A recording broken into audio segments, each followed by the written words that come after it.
From Simon & Schuster Audio. The Devil's Advocate by Steve Cavanagh. Read by Adam Sims. To John, Matt, and Alan. For friendship. Prologue. Holman Correctional Facility, Escambia County, Alabama. Randal Korn had waited for this moment for 4 long years. He stood in the death chamber, arms folded, staring at the chair. It was almost 100 years old. Constructed from mahogany and then painted bright yellow with highway line paint borrowed from the State Highway Department just down a ways from Holman Correctional. They called the chair Yellow Mama. 149 people had sat in that chair, never to stand again. The digital clock on the wall read 23:45. It was almost time. He exited the brick chamber and found himself in a cinder-block hallway, unpainted. A door to the left led to the control room for the chair, the hot box. He didn't go inside. Instead, he went straight to the enclave at the end of the hall. 2 couches faced each other.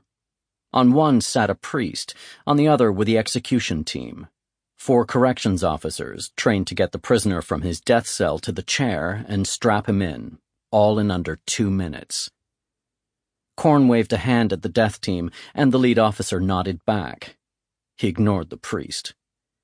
Beyond the couches, a narrow corridor broke left.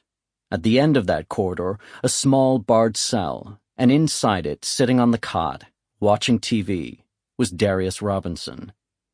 He'd eaten his last meal, chicken fried steak, cornbread, and a Pepsi. The last rites had been given by the priest.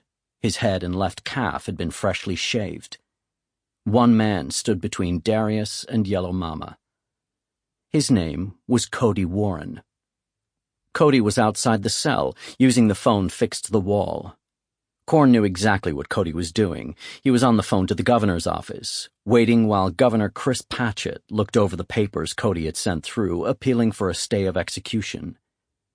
As a defense lawyer with experience of death penalty cases in Alabama, Cody was the one person who could persuade the governor to save his client's life. Korn stood very still. A tall, thin man with little musculature over his frame and no body fat. Not that he kept in shape. He ate little, and it showed. High cheekbones that could slice a New York strip. No age lines visible. Anywhere. Some said his face was that of a peculiar porcelain doll.